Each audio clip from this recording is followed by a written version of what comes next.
ñu ngi si ça va ñu ngi fa. naan la ñuy tey. maa ngi leen di suivre vraiment. ah merci beaucoup kontaan seen émission. merci beaucoup merci beaucoup merci beaucoup. nit ki la amagoon ki la amagoon yàlla ñu yàlla musal lépp lu leen di def ñaan leen mu doon lu baax man lim la yéene moom am naa dunya soo gisoon la yéene am naa dunya. sëñ bi Abdou jël ko de. loolu waral say ma yeewoo ma ne kii lu neex te man ba ci ma lay xoolee. asalaamaaleykum mbokk yi Kaddu Askan Wi ñu ngi ñëpp képp koo xamante ni lay déglu sur la chaîne Leader tey ñu ñëwaat fii seen émission Wuri comme ni ngeen ko gën a xamee à chaque fois dañuy invité des icônes de Tivaouane des hommes politiques yi nga xamante ni ils sont là pour la cité tey ñu ñëw seet ci koo xamante ni aussi kenn la ci langue yi kenn la ci Tivaouane kenn la koo xamante ni mënuñu wax sax pour dox dañuy bàyyi moom personnellement. waaw après mu def la sa présentation et tout cela une fois de plus yéen seen émission Wuri fii ci Kaddu Askan Wi salaamaaleykum wa rahmatulah. maaleykum salaam wa rahmatulah wa barakatuhu. maa ngi leen di nuyu di leen dalal yéen Kaddu Askan Wi fii ci kër gi man ni ñu ko waxee man la Lamine Diouk. Lamine Diouk dëkk fii ci Kouly. di responsable politique. nekk secrétaire général bu parti socialiste bu Tivaouane bu Kouly. ba pare bokk tamit ci kaw. ci kuréel yi nga xam ñoo ngànk parti bi bokk ci coalition Benno Bokk Yaakaar. et puis ñu nekk ci wetu ministre Ndiaye Thiam bi nga xamante ni moom mooy mbirum ndox mi ak assainissement bi. ñu nekk ko en tant que conseil technique. moom moo mënee wax résumé ci gàttal loolu laay wax ba pare nag di doomu dëkk bi di taalibe di mooy Tivaouane. waaw. tey suñu waxee politique wax base la ñuy gars yi leen amoo base. waaw xam nga bof loolu duma ci am na bi may doon di ñibbisi parce que dama yàgg bitim réew. bi may politique maa ngi nekkoon di gën a yëngu université. bi ñu jógee université dañ jàngi. bi may waree ñibbisi ci lañ la wax ni ma soxla nañ ñu fii Tivaouane ndaxte boobu ñu ngi yeesal li ñuy wax renouvellement. parti social sax ma dañuy def renouvellement tous les 4 ans. bi ñu tollee ci renouvellement ñun ma soxla nañ ñu fii ci Tivaouane. bi ma ci waxtaanee ak suma ay kilifa. ku ci mel ni am si yàlla Ousmane Tanor Dieng. waxtaan ci ak maam Bounama Sall. ci laa ni bon naa ñëw Tivaouane yore leen coordination bi. mais nag mënuma ni da ngay nekk ndaw. dëkk ci koñ juddoo fa yaroo fa. sos équipe defar troupe théâtrale jiite foyer yi jiite amical étudiant yi Tivaouane jiite ko ñu ne amoo base loolu mën ma ko nangu léegi nag wax ji dina mën a bëri mais xam naa ne fi ma dëkk muy Kouly bi ma bëggee taxaw ñoom taxaw nañu diggante di ko dale ci ginnaaw hôpital bi ba ci poste courant bi am na ñu doon wax naan ñoom moom Kouly waaye élection yi passé bi ma bëggee taxaw ñoom xam nañ ni léegi ki dëkk ci koñ bi taxaw na. waaw foofu dama ko demee parce que déjà ñëwaguñu à Tivaouane dinañ ñëw ci Tivaouane particulièrement parce que dama bëgg ñu dem parti socialiste national. tey ngeen bokk ci mouvance présidentielle bi. tey mouvance présidentielle yokkaat ay borom kàngam ay borom ñoo xam ne am ñu am base la ñoo xam ne dañoo ab réew mi mën a yor tey position parti socialiste au niveau national tey noo ko mën a jàngatee. bon au niveau national li ñu war a def ñu koy def xam nga parti socialiste c'est un grand parti. du parti joxo déedéet parti boo xamante ni dafa am ligne directive am ay principe am ay valeurs. dafa am na lu ñu daal. boo xamante ni vraiment fu mu daloo nit di nga xaw a sëngam. boo daanul li ñu daal moom mooy suñu kilifa Ousmane Tanor nga xam ne kenn la woon ci ñun ñëpp. kenn la woon ci réew mi bi mu génnee àdduna ci la ñuy doog di xam kan mooy Ousmane Tanor bëri na ñoo xam dañ ko doon seetaan rek. di ko xool ñii naan baaw kii ak nii mais bi mu génnee àdduna ci leen di mais ndeke kii nii yore na réew yu bëri ci àdduna bi. yoo xam moo leen yorewul fii ci loxoom. te kenn mosu koo dégg mu wax waxuma Sénégal de jëm naa Sénégal. mais ci àdduna bi. bi ñu koy limal réew yi nga xamante ni seen politique moom moo koy yoroon seen loxo fukki réew ak benn la que ci fukki réew yi bon Afrique du Sud sax bokkoon na ci. donc yoo xam moo leen yoroon ci loxoom xam ko bu génnee. bu ci génn boo xam te ni kenn xaaru ko woon feebarul kiwul mu dëddu suñu borom jël ko mu wujji ko loolu bu la dalee dafay xaw a am lu muy joué ci sa fonctionnement. moo tax nag toog nañu un an et demi yoo xamante ni vraiment xawoon na sooxe tuuti déggatuñu. ba pare mbas mi ñëwaat aussi nag Covid bi gën a dalaat suñu kaw. non man d'accord non xam nga da nga may laaj. mbas mi ñëw dalaat suñu kaw am loo xamante ni daf ko wàññi aussi ci fonctionnement bi nga xamante ni moom lañ doon fonctionner. maanaam renouvellement yi ni ñu waroon a gaawe ko réunion yi parce que dañ doon tere ndajaloo yi defatuñ ko. mais teewul ak suñu secrétaire général bi nga xamante ni bi Ousmane Teddo moom moo jël intérim bi muy Aminata Mbengue Ndiaye. vraiment ñi ngi am liggéey bu am solo taxawaay bu am solo ñi nga xamante ni aussi am nañ leen comme ay ministre muy Aliou Ndoye muy Serigne Mbaye Thiam ku ci nekk yaa ngi def liggéey bu am solo ci li nga xam moom lañ la dégg en tout cas man xam naa ni moom mooy Serigne Mbaye Thiam bañ ko dénkoon muy éducation nationale ndax ñoo fa nekkoon ñu ko dénk tey muy mbirum ndox mi assainissement bi ci diir bu gàtt am na jéego am solo yoo xam ne ñu ngi ko ci def donc parti socialiste ñu ngi dox député yi boo demee assemblée nationale ku nekk gis na fan yi li nga xam te honorable député Yaay Diallo def na ko ci plaidoyer pour département de Tivaouane pour xeexal Tivaouane donc ku ci nekk fa nga nekk yaa ngi fay jouer sa partition mais nag léegi dafa am loo xam dafa xewi maanaam échappé belle parti kunum dem loolu xewi na léegi li xew ci àdduna bi yëpp nag du Sénégal rek àdduna bi yëpp li xew mooy les grands ensembles naka la ñu lëkkaloo pour intérêt njariñu réew mi pas pour intérêt parti wala intérêt doomu aadama mais pour njariñu réew mi loolu moo xew te nag loolu aussi parti bi mu ngi ciy dox jéegoom ci biir coalition Benno Bokk Yaakaar bi. mais ñëw Idrissa Seck ci mouvance présidentielle yi ndax di wàññi doole ci parti socialiste. non xam nga ñëw Idi ndax day wàññi loolu duñ ko xalaatee noonu. parce que politique addition la. politique booloo la te lépp loo xam day tax réew mi am gën a am dal stabilité pour ñu gën ko mën a liggéey parce que défi yi bëri nañu. xam nga Covid bi li ñu jàngal ci ay défi ci ay priorité dafa bëri. war nañu xeex pour santé bi. war nañu xeex pour gën a ñoŋal njàng mi. war nañu xeex pour yooyu yëpp parce que boo xoolee rek ci bu ñu jëlee exemple bu ndaw ci njàng mi gars yi dañ ni résultat yi am ren dafa baax. mais lan moo tax mu baax ndaxte classe yi dañu wàññeeku woon. enseignant bi am di élèves yu néew yu muy jàngal yu muy encadré. donc résultat yi génn nañu. donc yooyu yëpp Covid bi daf ñu ci wan ni ñun kat Sénégal. am na ay priorité taxaw priorité yooyu nag pour ñu mën ci dem ak xel mu dal bu fekkee dañu soxla réew mu apaisé soxla ouverture ku ci nekk la nga xam la nga xalaat nga mën ko indi loolu kenn du wàññi doole kenn. c'est vrai ñëw Idi ku mu wàññi sa doole dafa fekk amoo woon doole mais boo yoree doole ñu xam ni yow am nga doy taxawaay bu mat sëkk ci li ngay liggéey vraiment ku mën di ñëw aussi da nga naan ko bienvenue mais du la jaaxal ko. waaw d'accord dañuy jéem a tëb benn question ñëw ci Tivaouane gestion de la municipalité. baax na wala baaxul. non amul leen loo xamante ni parce que baax na wala baaxul loolu dama bëgg ñu def ci naan du tontu. lu tax loolu. du tontu kon nag nga ni baaxul. non déedéet dama ni. baax na wala baaxul du tontu. xam nga lu tax. parce que comme ci man ci doom boo xëyee yéene bi nga am mooy lépp lu la dégg yaa ngi ciy ñaan pour def ci ay jéego yu am solo. dina am loo réussir ci lu baax. di nga am loo réussir loo xam ne trop lu bon la. am na loo xam te ni man la peut-être bu doon man dina am loo xam ne di ma ko doxalee nii neneen laa koy doxalee donc. bu ñu dugg ci jugement de valeur. kon nangu na ni Lamine Diouf moom nee na am na lu baaxul. te lu baaxul loolu nga bëgg rek.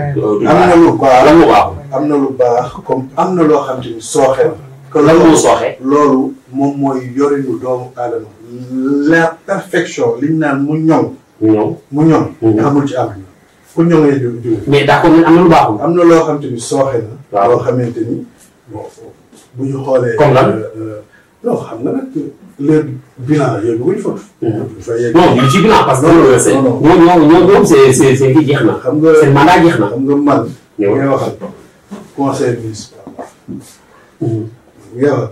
donc bokk ci équipe. non yow conseil municipal nga mais dégg naa ñu bëri séance plénière yëpp doo dem. ah non dinaa dem nag du yëpp laay dem. parce que nag dama yor liggéey wax naa la ko sànq nee naa la je suis conseiller technique ministre am ay bëri na sax réunion yoo xam bu ñu koy def day fekk am na bu ñu mujjee def ñu ngi ma fekk Abidjan. mais d'accord nga ni ndaw Tivaouane ñoo jël takkal la ndombal tànga rek suñu conseil. baax a baax yow foofu war nañu défendre suñu intérêt. donc kon lan moo tax tamit doo dem ci séance plénière. xam nga bu ñu xam nga séance plénière. loo xamante ni dañuy tënk mbir mi liggéey bi dañ koy tënk dañuy ñëw rek pour présenter ko. man am na beneen njëriñ bu may apporter Tivaouane. te maa ngi wax li ngeen kii bi ñu bëri nañ ko dégg. njëriñ bu may apporter Tivaouane boo xam ne man xëy na du dem toog foofu man bu ma gisee benn opportunité bu ma gisee ni kat Tivaouane mën nañu fexe ci adduction au potable ba ñu am au lieu de 10 kilomètres ñu am 18 kilomètres. ñu yokk ko ci kii bi ma ñafe loolu xeex ko indi ko que bu ma ko indee du ma ko mbubboo parce que mënoon naa indi ko daal koy wane ni nii maa ko indil waa Tivaouane indi woo leen caméra yi ñëw leen. du ma ko def dama koy jël jox ko municipalité bi jox ko comité bi nga xam te ni Ndiaw Gueye moo ko jiite jox ko préfet daal ni leen lii indil naa leen ko. merci beaucoup mbokk Kaddu Askan Wi ñu ngi ci deuxième partie bi Grand Lamine ñun dañoo bëggoon a xam section bi nga xam ne am na lu baaxul lu baaxul loolu ñu teg suñu loxo. non xam nga moom laa wax nee naa leen du loo xam ne dañ koy évaluer comme ça. parce que période évaluation bu jotee dinañ évaluer. mais d'accord ñi jeexal mandat. non jeexal nañu mandat bi parce que 2019 la ñu waroon a jeexal. très bien mais comme mandat bi élection yi ñëwagul.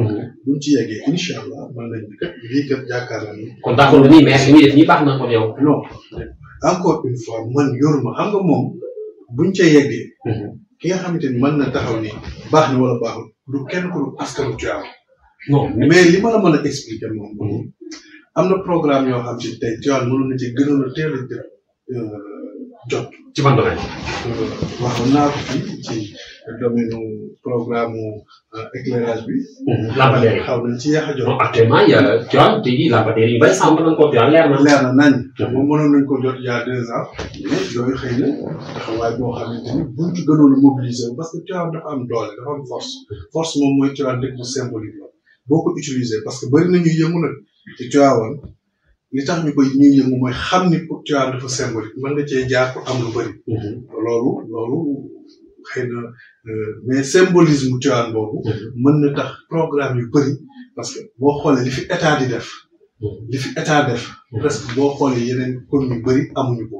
loolu lan moo ko waral parce que Tivaouane dañ koy sant yàlla dëkku leer la dëkku maam El Hadj Malick Sy radiyallahu taala donc loolu moo tax tey mënoon nañu romb fii bu ñu amoon beneen vision mais nag loolu dañ ci am retard de plus de 10 ans waroon nañu am politique de développement boo xamante ni dafay inclusif dafay dugal lu bëri ñoo xamante ni tourisme bi religieux day dox loo xamante ni dina mën a permettre yenn structure am doole yoo xam ils sont dans les boo demee ci mel ni Maroc tey Lax Fès Tivaouane waroon na gën a dox waroon na gën a lëkkaloo am mu gën a renforcer ñaax ñu bëri ci ñuy ñëw di découvrir Tivaouane mu am benn tourisme religieux bu fi am boo xam dina mën a permettre les artisans du moins ak ñi nga xam ne ay ndaw la ñu am ci luñ jàpp donc action yooyu mënoon nañ ko gën a développer fexe aussi ba renforcer partenariat privé public.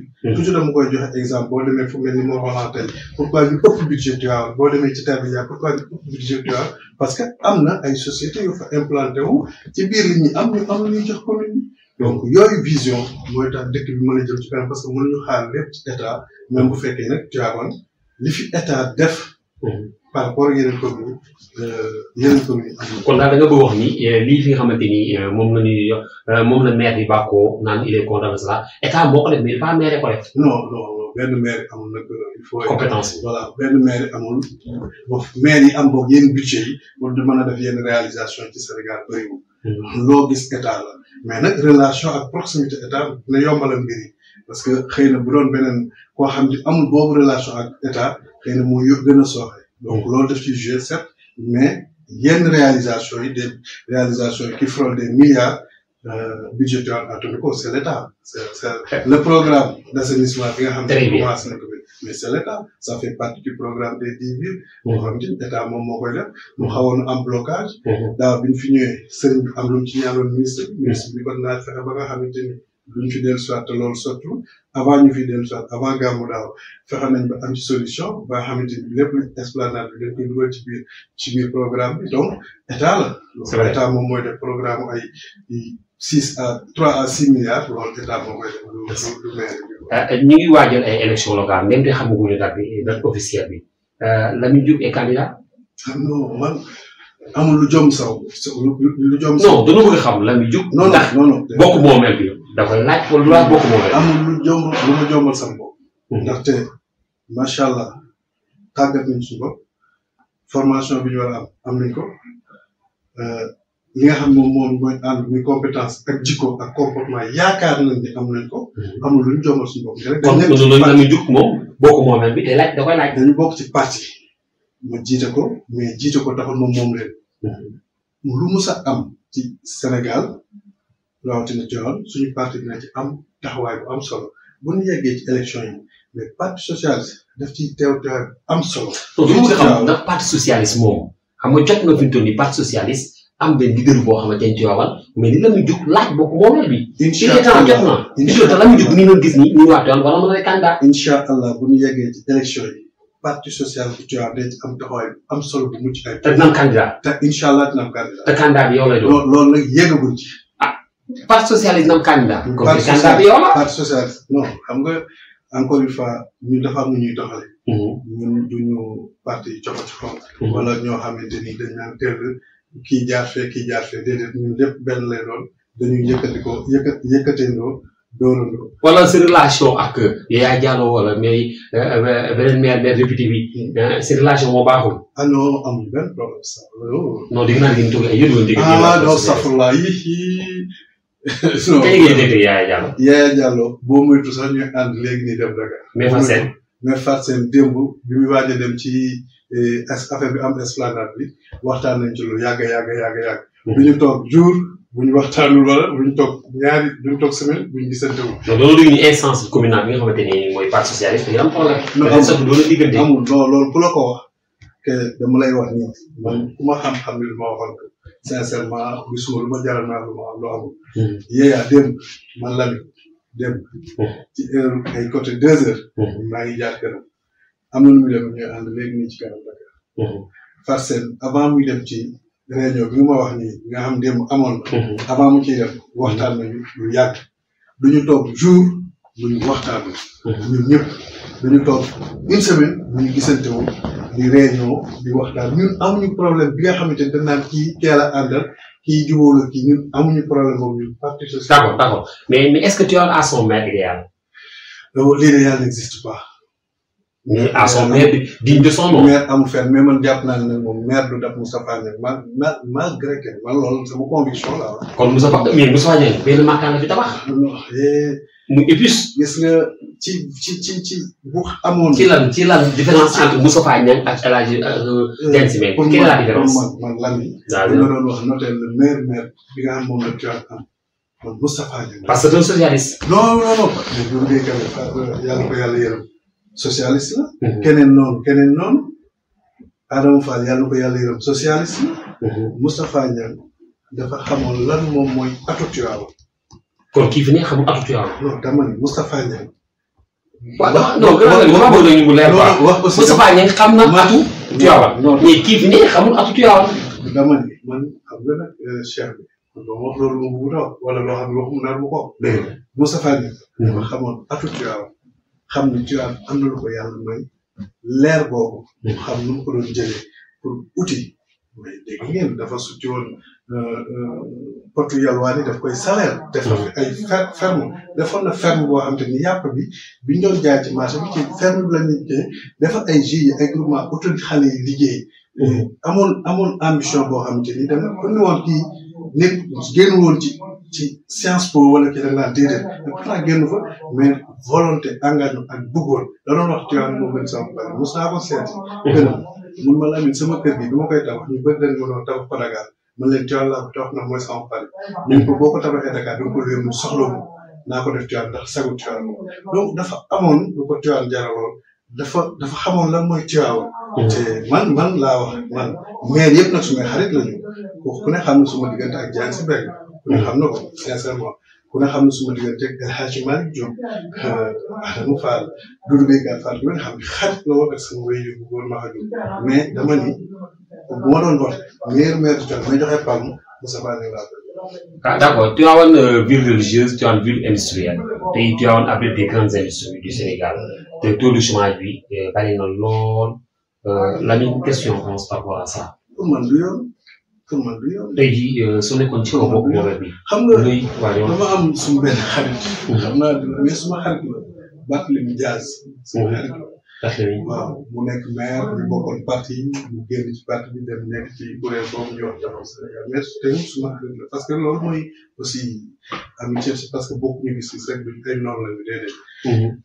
dafay am ay ñu implanté wu ci commune mais non boo ko joxul li nga ko war a jox day xëy bloqué kenn du fa dugg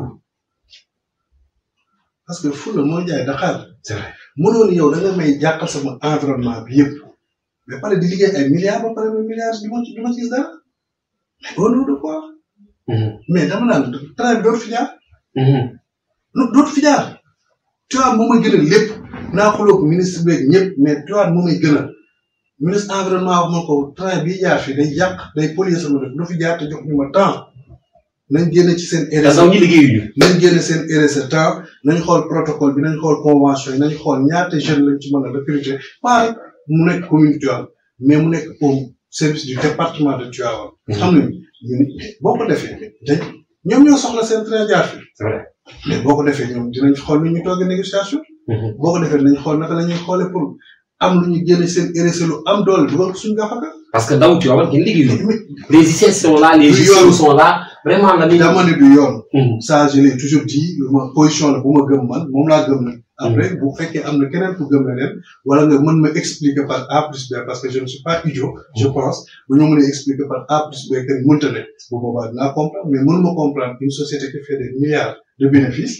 mais ngay traverser des communes mais di impacter ci seen environnement.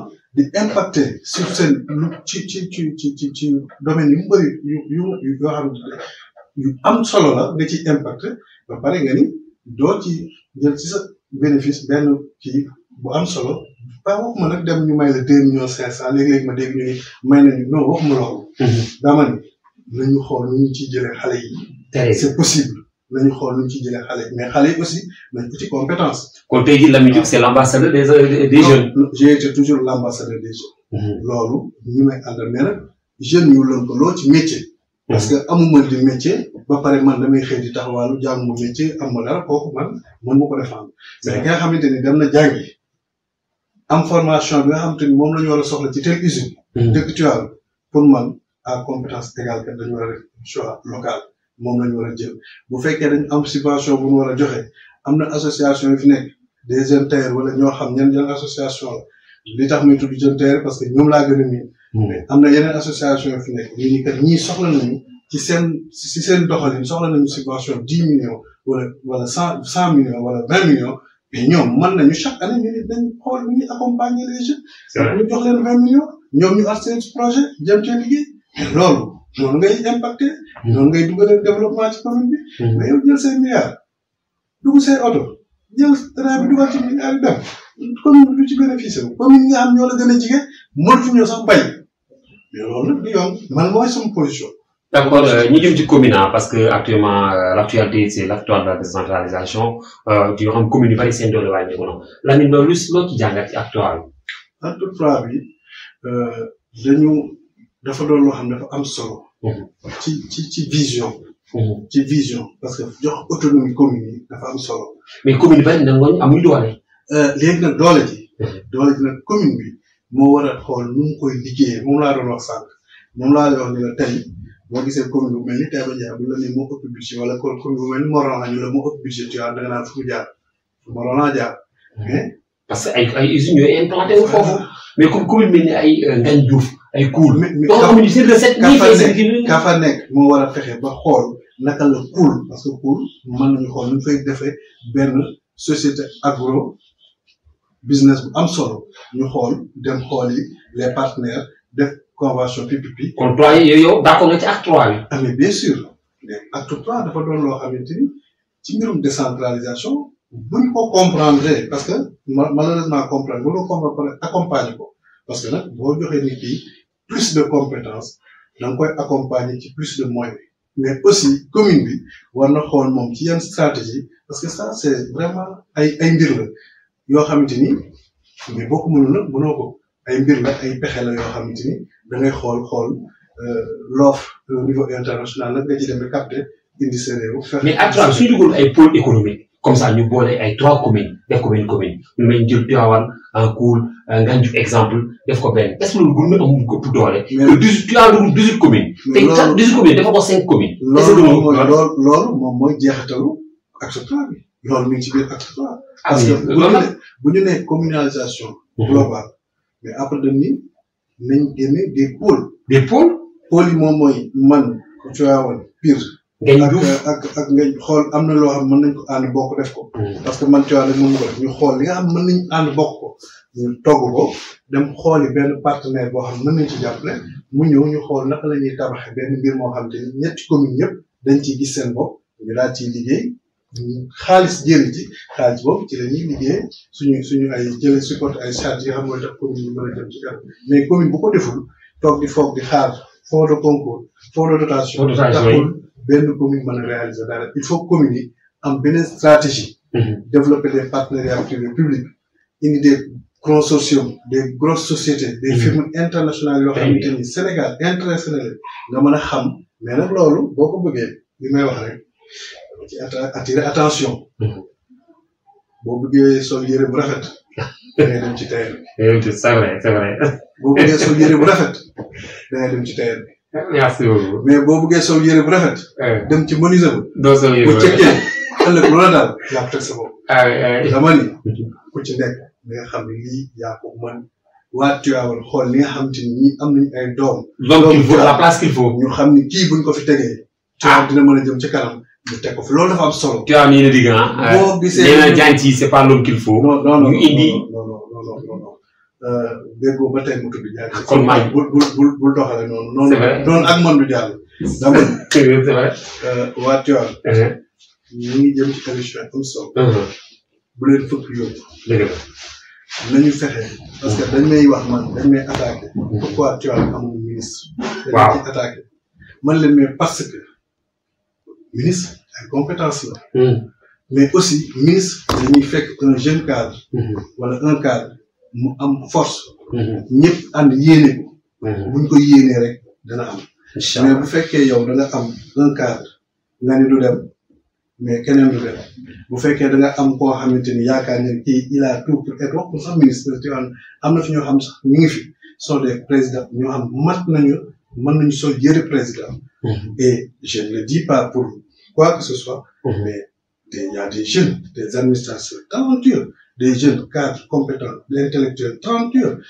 mon frère Yelami voilà le maire Diagne c'était un grand administrateur civil ñoo xamante ñi ngi fi mais problème bi am mooy dañuy jël fas wi dem ko koo xamante ni parce que moo ëpp ngooñ tey fas bi sooxe bu subaa duñu am gañ benn course nañ def attention c'est important message bi may lancé woon naa ci élection municipale yi passé ni leen nañ def attention nañu xool intérêt Tivaouane man daf may ça me fait mal buñ toogee ba tey Tivaouane amul yenn responsabilité c'est vrai vraiment may metti parce que Macky Sall moo ñu jaglewul dara moo ñu respecté mais parce que aussi suñu kilifa diine yi def nañ li ñu war a def lépp macha allah mais acteurs politiques yi fi nekk ñu war a xoolaat seen doxalin ñu war a xoolaat seen doxalin ñoom ñoo war a am neneen ni ñuy doxale politique parce que nit nag mënoo fexe ba lekk loolu sa wërsëg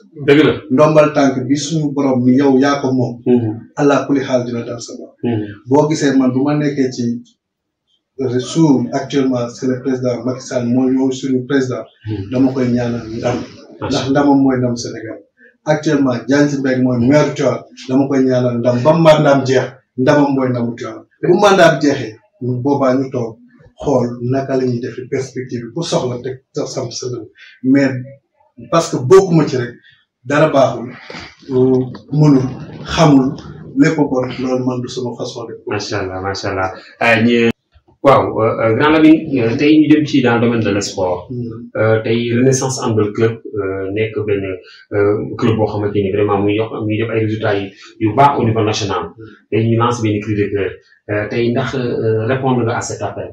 xam nga man dama am loo xam te dañu war a sax tool maanaam yu bëri nga looy def mais kenn du bëri.